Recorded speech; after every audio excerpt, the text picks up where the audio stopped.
Et maintenant, c'est l'heure de vos droits. Chaque matin, les avocats du barreau de Paris répondent à toutes vos interrogations d'ordre juridique. On est en ligne avec Maître Mikim Yangpaya. Bonjour Maître, et merci d'accorder un petit peu de temps à l'un de nos téléspectateurs qui nous a envoyé cette question. Écoutez-la, j'ai réservé et payé un séjour sur Last Minute, donc sans passer par une agence, et je n'ai pas pris l'assurance annulation. Le site me dit de voir directement avec la compagnie et avec l'hôtel.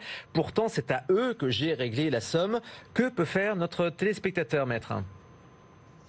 Alors, la question est assez étonnante parce que lastminute.com est un site en principe français, c'est-à-dire puisqu'on dit qu'il a réservé en France, déjà il y a plusieurs questions à se poser.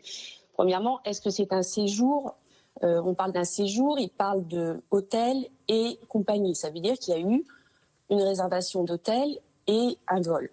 Il faut savoir si c'est un vol à forfait, c'est-à-dire est-ce que ce séjour comprend une nuitée d'hôtel de plus de 24 heures.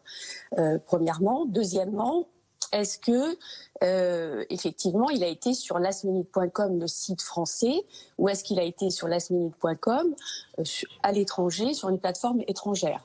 Parce que si vous allez sur lastminute.com actuellement, vous verrez tout de suite, et tout le monde le sait, vous en avez parlé déjà sur vos plateaux, l'ordonnance concernant les séjours et hôtels qui sont annulés entre le 1er mars et le 15 septembre sont pris en charge par les organisateurs. Lastminute.com est un organisateur de voyage.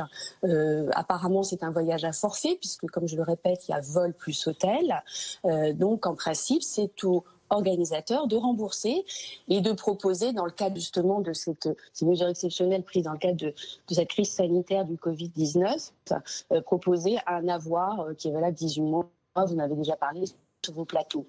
Alors, qu'est-ce qui s'est passé peut-être? Peut-être que ce n'est pas forcément un séjour à forfait comme l'explique le Code du tourisme. Peut-être qu'il a réservé d'abord un hôtel, puis un vol. Donc effectivement, si c'est un vol sec, en revanche, l'ordonnance prise dans le cadre des dispositions de la loi d'urgence ne s'applique pas. Vont s'appliquer les dispositions qui s'appliquaient auparavant, à savoir le Code du tourisme. Et là, donc c'est à la compagnie effectivement de rembourser directement cet internaute.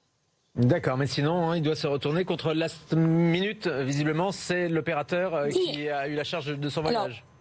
Voilà, alors peut-être qu'il a reçu un message qui est généré en fait parce que peut-être qu'il a réservé, je vous dis peut-être sur un site étranger. Et là, c'est plus embêtant parce qu'effectivement, la législation qui a été prise, ces mesures d'urgence qui ont été prises par le gouvernement français ne s'appliquent pas. Il va falloir qu'il consulte effectivement la législation, notamment, je sais qu'il y a des récurrences qui apparaissent effectivement dans lastminute.com si c'est un site américain.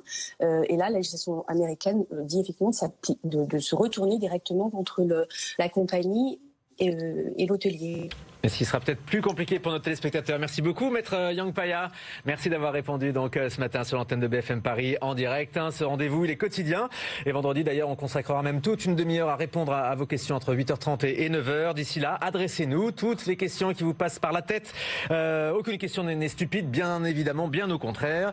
Et le numéro de téléphone pour nous contacter, c'est toujours le 06 13 02 46 93. 06 13 02 46 93. Notre mail témoin@bfmparis.fr. Nos réseaux sociaux également fonctionnent avec le hashtag Bonjour Paris. Et maintenant, notre rendez-vous.